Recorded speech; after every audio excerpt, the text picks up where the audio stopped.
Welcome back, everybody, to the Nerdcore podcast. The podcast reviews the movies and talks that nerd shit. This is episode 679, and it's your review of Orson Welles' Chimes at Midnight. As always, this is the nerd you're gonna hear the whole show along with wonderful co-host Brad Young Yoda. What's up, everybody? Welcome to a wonderful, wonderful Monday night. It is Monday. Yep, as always, we are live on a Monday night over at patreon.com/thenerdcore. At the $1 tier, you get this episode live, early, and ad-free on patreon.com/nerdcore just for $1. And you get all of those free. You get all of those before it drops on Tuesday at 12 p.m. Central Time. But before we can get into the review, Brad, how are you doing today? I'm doing all right, bro. I'm doing all right. I didn't go to work today, so That's right, because it's Friday, right? Because of that Friday, so I took Monday off. So, pretty good day. I finished watching this movie, and I watched the rest of X-Men. So, I am caught up on that. Well, when the next one drops, I guess the last one. Yeah. Well, we're ready for Wednesday's finale, huh? Yep. I'm excited for that. Can't wait for X-Men 97 to come out on Wednesday, the last episode. I have just been chilling here, man. I had to go run a couple errands, and then I went with chilled with my grandma, and chilled with my aunt. Mm-hmm. And like a good day. Yeah, just came back home, and I was like, all right, cool, let's get this going. I've watched the movie for today, and I ended up just finishing that up. I need to watch what's it called? The one for Thursday. I went to go see Kingdom of the Planet of the Apes during the weekend. How was that? That was good. It was really good. I really liked it. Yeah. Is there really going to be 9 movies? No, as in like, so the first trilogy from the reboot trilogy, mm-hmm. Then what's it called? Kingdom of the Planet of the Apes, and the next Mm-hmm. 2, and then another trilogy after that. Okay. Yeah. So it's like 9 so movies. That's how what they meant by there's going to be 9 movies. Yeah, we're on number 4 right now. Okay. So we just need 5 more movies. Okay. Yeah. So I'm excited, man. I'm really interested to see what they go from here and what they're going to do with that. Because I think they have some really interesting ground to cover. And I really like the film. But yeah, other than that, man, what'd you get up to this weekend other than having to work on Friday? So we went up to Tucson, Brenda's Mother's Day for her mom. And then Sunday went over to my mom for Mother's Day. And yeah, so just a lot of back and forth between places, but other than that, I didn't get into much. So a lot of Mother's Day, huh? A lot of Mother's Day. So yeah, it's important, man. It's important. It is important, but it's also, it's more stuff to try and fit into a schedule that's already kind of packed. I hear you, Brad. You're like, yeah, I already got so much to do, and you adding this to the plate. Yeah, and then stuff that you really need to do, you end up being too tired to do, and it's just like, Yeah. I did buy a chainsaw though, so I'll let you know how that goes. Damn. Okay. What's up with the chainsaw? I got some trees that have broken in the wind or fallen over, or some that are dying that just need to be cut down. So yeah, stuff like that. Yeah.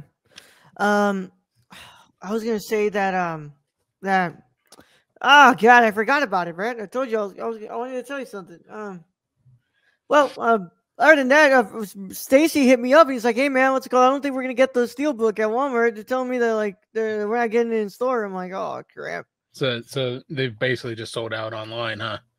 I think so. We'll see. He's keeping an eye out for me, so we'll see how it goes. I did look in Walmart this weekend to see what they had, and I mean they had the first Dune. I didn't see. Yeah, we got a really nice Steelbook for that one. Yeah. Yeah. And then the Andor series they had. Yeah. I really like those. I'm really happy that Disney is releasing the shows and stuff on physical, because it's like they weren't doing it before. So here's hoping that they do Ahsoka in this next one. Did they already do the Punisher and No, it's for Netflix. Daredevil? No, they haven't done that one. Nah, those are Netflix Marvel. Yeah, I just figured Disney might have taken those properties back. No, they're on Disney Plus, but you can't get the physical copies of them, Okay. which really sucks. I really want Daredevil's, season 1 through 3, I would like the Punisher and the personally. Punisher. Yeah, 1 and 2. I would like those two, but no, man, I don't think so. I don't really No. need Iron Fist. Are you sure? I don't need Iron Fist. Are you sure? Jessica Jones and Luke Cage, sure. I'll take those. You're like, I don't think I need. I don't think I need Iron Fist really. Yeah. Yeah. Oh man. Well, yeah, we're gonna be talking about Chimes at Midnight today, and because this movie came out in the '60s before '69. Brad, you ready for this? Yeah, I am. Oh wait, let me get to the banner. I got it. The banner. You got the banner. All You're right, reading. It's up. Let's go ahead and do this thing. Today's episode of the Nerd Court is brought to you by SeatGeek. Whether you want to see your favorite band, sports team, or comedian, SeatGeek has you covered. We're proud to be partnering with SeatGeek to offer you $10 off your first order with code TheNerdCourt. That's $10 off your first order at SeatGeek.com with code THENERDCORPS. So take a seat at your next live event with SeatGeek. Thank you. Now let's get back to today's video. So let's start this off coming from Wikipedia. Chimes at Midnight. I'm not reading the Spanish version of this.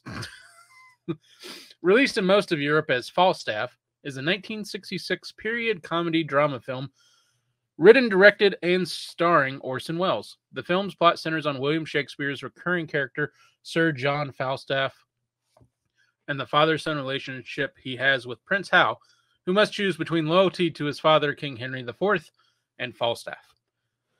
The English-language film was an international co-production of Spain, France, and Switzerland. Welles said that the core of the film story was the betrayal of friendship.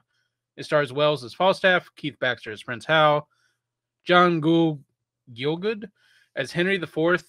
I hope I didn't butcher that name, because he's like the one like principal Shakespearean actor in this. Like, and he taught everybody else how to act as in a Shakespearean film. As Henry IV, Jean Moreau as Doll Tearsheet, and Margaret Rutherford as Mistress Quickly. The script contains text from 5 of Shakespeare's plays, primarily Henry IV Part 1 and Henry IV Part 2, but also Richard II, Henry V, and The Merry Wives of Windsor. Ralph Richardson's narration is taken from the works of chronicler Ralph Hollinshed. Welles had previously produced a Broadway stage adaptation of 9 Shakespeare plays called Five Kings in 1939. In 1960, he revived this project in Ireland as Chimes at Midnight, which was his final onstage performance. Neither of these plays was successful, but Welles considered portraying Falstaff to be his life's ambition and turned the project into a film. In order to get initial financing, Welles lied to producer Emiliano Piedra about intending to make a version of Treasure Island, and keeping the film funded during its production was a constant struggle. Welles shot Chimes at Midnight throughout Spain between 1964 and 1965. It premiered at the 1966 Cannes Film Festival, winning 2 awards there. Initially dismissed by most film critics, Chimes at Midnight is now regarded as one of Welles' highest achievements, and Welles called it his best work. Welles felt a strong connection to the character of Falstaff and called him Shakespeare's greatest creation. Some film scholars and Welles collaborators have made comparisons between Falstaff and Welles, while others see a resemblance between Falstaff and Welles' father. Disputes over the ownership of Chimes at Midnight made it difficult to view the film legally until recently. It was released in the UK on DVD and Blu-ray in 2015. A new restoration by Janus Films and the Criterion Collection was screened at the Film Forum in New York, January 1st through 12th, 2016. The Criterion Collection released the film on Blu-ray and DVD on August 30th, 2016. So, directed and screenplay by Orson Welles. We already got that. Cinematography, Edmund Richard. Edited by Elena Jomandro, Frederick Muller, Peter Parashels. Music by Angelo Francesco Lavanino. Running time 119 minutes. Countries Spain, France, and Switzerland. And the budget was only $800,000. Box office, and this is another French thing, 516,762 admissions for France. We saw Dude, that I in a should have. previous one. Was that another Welles? Was What? that the previous Orson Welles we reviewed, where it was the French box office?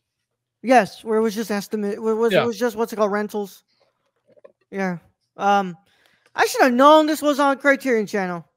Damn it. Well, it was on Max. Yeah, but the version I watched on Max was obviously like an old print that doesn't look as great as what I'm looking at here on Criterion. Oh, is it better on Criterion? I always figured Yeah. Criterion and Max were sharing the same. No, not at all. Okay. Well then. Not at all. Well then. Yeah. This has got a better look than the whatever I watched on Max. Yeah, 'Cause, Max is towards the end. You could tell it was a little grainy here and there. There were parts where you could tell there was damage to the print. Yeah. Yeah. So it's like, yeah, I probably should have done a better job at checking Criterion Channel first than checking Max. But that's on me, right? But Brad, what are your initial thoughts? I quite like, for someone who doesn't enjoy like reading Shakespeare or listening to Shakespeare because of the language of the Old English. I don't enjoy Old English at all. This film is fascinating in a way. I love Orson Welles in this. I mean, the last film we reviewed, we definitely had an issue with Orson Welles and his accent. He was playing, he had the Irish accent going on. This is the Orson Welles that I know and love, the big booming voice. This is an older Orson Welles. He's only 51 in this, and he lives until like 1980. But his big booming voice in this, his just gigantic presence throughout this film, and I think, for it to be Chimes at Midnight, or otherwise called Falstaff in Europe, that's kind of what you want, is this character to have this overall presence in this film, and to basically be a large part of the film, which he is. And I think he carries this film very well. And I found this film very entertaining, even though I didn't quite understand all of the words in the dialogue. You can follow it. Like, you can get the gist of it. What I tell you, Brad, it's not until he gets fat and old is when he starts to sound really cool. Yeah, like that's my 1984 Transformer right there. Yeah. Yep. Man, Brad, I have to tell you, I like this movie. I don't love it. I don't think it's like great like I thought The Lady from Shanghai was, or I think that Touch of Evil is. We'll get to Touch of Evil when we get there, and so I can know what I think of it now. But I like it. I think the costumes are really good. I think that I think the armor scene was the fucking. I think that Wells understands Shakespearean, literature, and he has like a really deep fascination with it, or else he wouldn't do something that feels very Shakespearean like this. Yeah, and like I can see where this would, for especially an American audience, be difficult. Yeah, to understand, because he had to go to Europe to finance this. Yeah, probably. Yeah. No? Well, and he was financed, supposed to be making Treasure Island, apparently. Yeah. Not at all what he made. Not at all. But I think that the battle scene is fucking great. I think that he directs the hell out of that scene. Do you know there was only like 180 extras in that? Yeah, those big old scenes. Yeah. I mean, that's what happens when you just reuse your extras. And be like, Yeah. hey, we're cutting to a different angle. We can reuse each other. And he was pulling some of those Seven Samurai freaking shots of the quick cuts, and you really get like you're in the middle of that battle with sword swinging. Yeah, but I just felt kind of underwhelmed at the end. I was kind of like, oh, so that's kind of all I've got, and I feel like there's not a lot for me to like grab onto in this movie. Nothing that really like stood out to me that was like amazing. But like I said, I really like his performance in this movie. I think he's great in this movie. I think what we have to hold on to is you have a future king here that has to make a decision.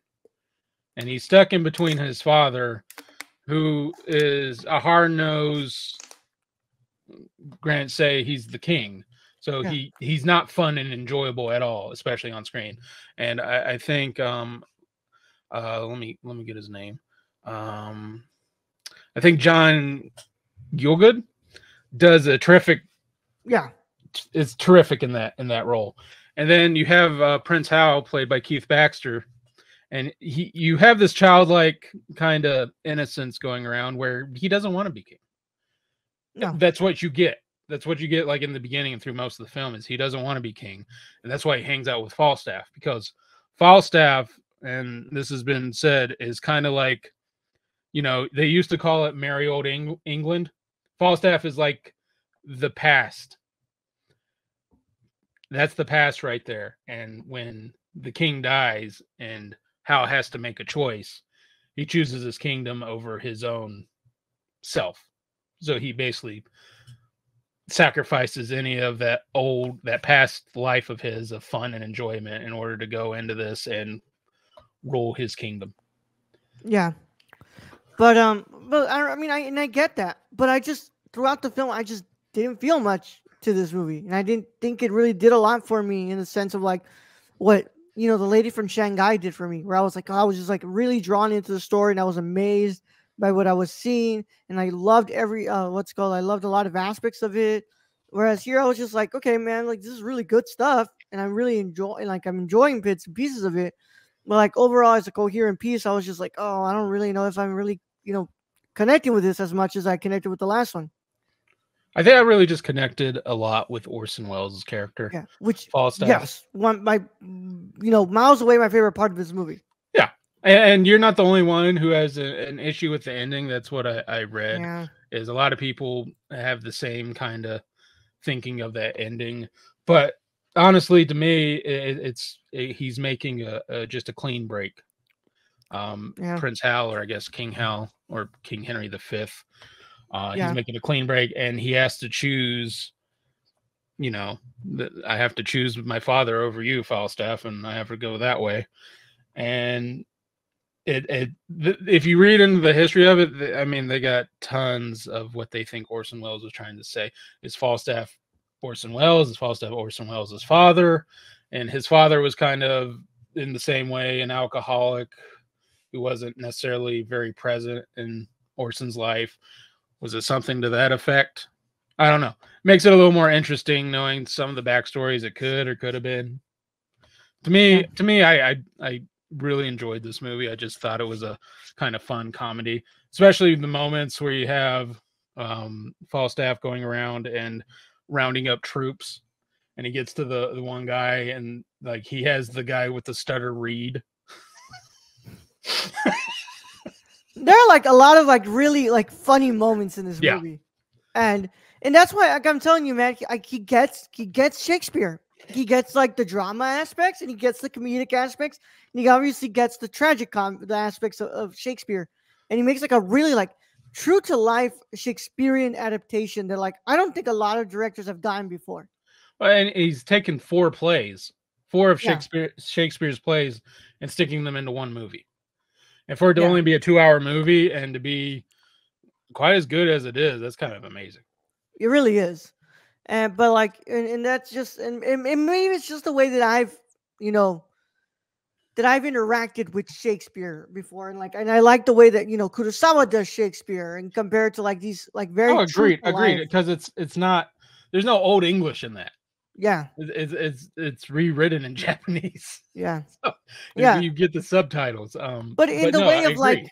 him, in the way of like you know, adapting the spirit of Shakespeare, and adapting the feeling of it and the overall backbone of it, instead of like trying to go into like this middle-aged English type of thing that it's just it kind It's of difficult takes me out of the movie.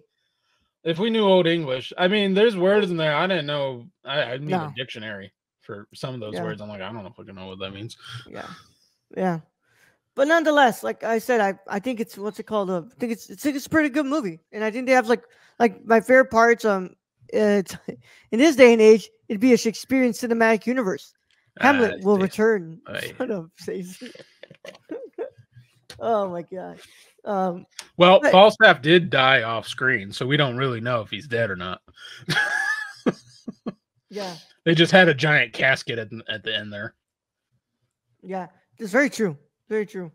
Um, but like I was saying, it's just at the end of it, like I was just like like I really liked the costumes. I love Wells's performance in it, and like overall, like I think some of the scenes like really stand out to me. Mostly the battle scene I thought was like, expertly done. I thought it was expertly crafted.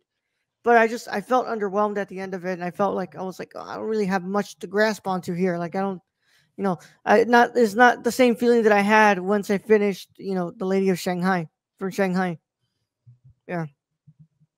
And maybe, man, maybe I'm more of a fan of Wells's what's it called, noirs, I guess. But we'll Maybe, see. We I have mean, more to come.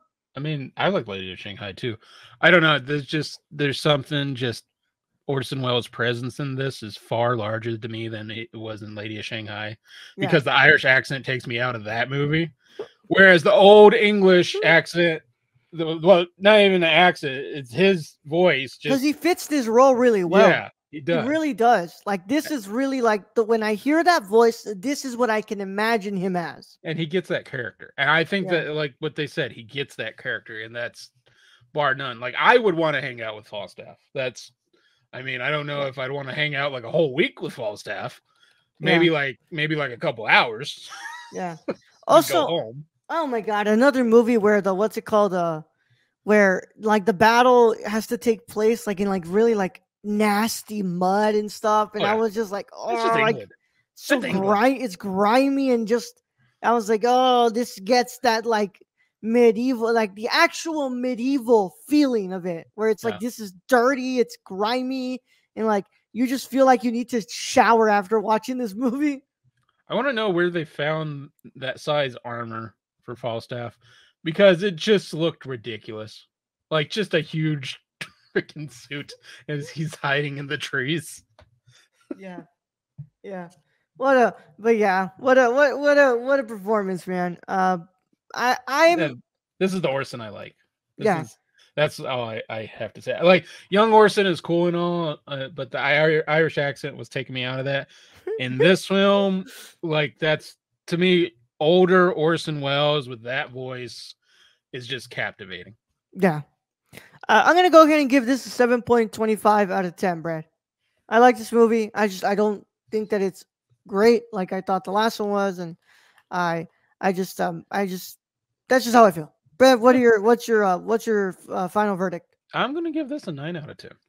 Yeah, okay. I just think he plays this role better, and I like this overall more than I did Lady of Shanghai, which I think I gave a 8.25 or 8.5. Yeah. Man, I really wanna watch his Macbeth adaptation now. Like if that's how he was doing Shakespeare, man, like I wonder what his Macbeth what's it called adaptation look like. See, I don't know what year that is. Is that younger Orson, or is that still older Orson? I can tell you right now, actually. 1948. So a little younger. Yeah, it's a little younger. So he was 51 in this film. Yeah, well, this is the 60s, so yeah, he's definitely a lot younger in this one. Yeah. But Yeah, people don't know he lived a long time. He was born in 1915 and died in 85. yeah, That's I kind of believe crazy. they're doing a 4K of Macbeth. If I'm correct. They might already Like, have it out if it's Criterion. no, I think it's from Kino. Kino Hmm. Lorber's doing it, but I think that's what I heard. I need to check it, but yeah, man. But yeah, that's how I feel, and that's what I've got right now for you guys. We'll never know. Maybe I'll think about it differently. Oh no, it's not a 4K. It's just a Blu-ray. They're doing a Blu-ray from Kino. All right. Yeah. But yeah, I Hey, think it's good. I don't think it's hey, great. Raul didn't come in saying it was a shit movie. So No, it's not. Far from it. Far from that. Very far from that. I would not call it shit because you can tell there's a lot of love behind this movie. There's a lot of craft. There's a lot of expertly crafted scenes in here that I can't say for movies that I've called that word before. Probably got the armor from King Arthur's tall and large warehouse. Built like a stone castle, we've got a blacksmith for you. Oh my god. It's good to have you here, Stacy. We I always mean, love there was a you. reason he couldn't get back up. Shit was fucking heavy as hell. Although when Prince Hal walked over to him, thinking he was dead, just laying there, and then he saw the breath, the air, because it was so cold out. He's like, "You ass." Uh, oh my god. But I don't know. This movie was fun. yeah, That's and I can tell Orson was just having fun with this fucking role. yeah. I think he really was. Well, we got more Orson coming down the line, guys. Next week we got another review, and then the week after that we're gonna conclude it. And of course on Patreon we have our Patreon mini. But for now, that's all we got for our Chimes at Midnight review. As always, we thank you all so much for joining us. Check out our website, thenerdcore.com. Our Twitter is at the nerdcore _. Our Instagram and threads is at the nerdcore. Our TikTok is at the nerdcore. Our Patreon is patreon.com/thenerdcore. For $1 a month, you get this episode live, early and ad free, before anybody else gets to watch it with an ad on Tuesdays at 12 p.m. Central Time. And of course, our Discord link is in the description. You can talk to us and tell us if we're wrong about Chimes at Midnight. And of course, you can also talk to us in the comments of the YouTube video. Make sure you comment something there, guys. Talk to us in the comments. We love talking to you guys as long as you're respectful and you are nice. And of course, if you're watching this on YouTube, please make sure that you subscribe to the channel. Click the notification bell so you don't miss a single video that drops on the channel. And leave a like on the video because all of that helps us out so much. If you're listening to this on the audio side of things, follow us on your favorite podcast platform of choice and leave a 5-star review because all of that helps us out a lot as well. We just want to get to as much eyes and ears as we can, guys. We would love to talk with y'all. We would love to hear your thoughts. I'm really proud of how we're doing so far on these videos, guys. We've been having double digits on all 3 reviews that we've had, the last ones since Lone Star, Lady of Shanghai, and and what was the last one? Them. Yeah, and them. We all got some like double digits views, guys. So thank you guys so much. We really appreciate you guys. So keep doing that, guys. Keep showing support like that. And of course, we also really would like to thank our patrons. They make it possible. Without them, I don't think we do a show here because we wouldn't be able to pay for, some of the stuff we need. So we thank them so much for making this possible. And of course, you can we want to thank specifically our executive producer Shane. Where can you find him, Brad? You can follow our friend Shane at twitch.tv/xsrk or on Twitter at thriftedil, or go buy something from the Suppy God at prisoncityvintage.com. We got a great week left, Brad, of stuff. We have Thursday we're gonna do our Patreon. We're gonna do our review of The Fifth Element. Then that'll go live on Saturday. That's gonna be a fun one, guys. Yeah, we got some Bruce Willis, man. Yeah, that's some Bruce Willis. Plus it's just a fucking fun sci-fi movie. Yeah, and then of course that drops on Saturday, but on Sunday we have our X-Men '97 season 1 review. Well, I want to say season 1. I don't know if they're gonna have more than season 1. Who knows? But I would imagine if they have a story behind it, they probably will, just from the hype it's been getting. Yeah, because it's got a lot of hype, man. It's got a lot of hype. Bruce Willis crying. Yeah, it was still kind of the diehard Bruce Willis at that time. And also Bruce Willis before he got sick, so Yeah, before, yeah, and we did. That's why I tend to take it easy now on Bruce Willis. I know that he's like obviously not in the best condition, and he's doing some roles that are a little less, Well, and you remember Cop Out when everyone was giving him so much shit for the way he was towards Kevin Smith, and then it came out that he was probably sick during that time. Yeah. So yeah, apologies to Bruce Willis for even Kevin Smith came out and apologized for that. Yeah. So I tend to take it easy on the guy because I know that he's going through a lot right now, and he's still one of the biggest action stars to ever. Fuck yeah, of course. So I can't wait for us to watch The Fifth Element and discuss him because it's he's one of the very best, man. And it's a sci-fi. Yeah, exactly. We know how much we love our sci-fis here. So yeah, man. Without further ado, Brad, that's all we got for this week, and we can't wait to see you guys on Thursday on Patreon, Saturday on YouTube for the review, and then of course on Sunday live for the live show review of X-Men '97. I'm excited, guys. Man, this has been good. I can't wait to see what this finale's got cooking. But Brad, let's go ahead and get him out of here. All right, Raul, thank you, being host as always. Thank you to Stacy for joining us in chat today. Thank you to our listeners out there, all our Patreon supporters. We appreciate each and every one of you. And to end this episode, all I'll say is have a drink for Falstaff. Sir John, rest in peace. Young Yoda out.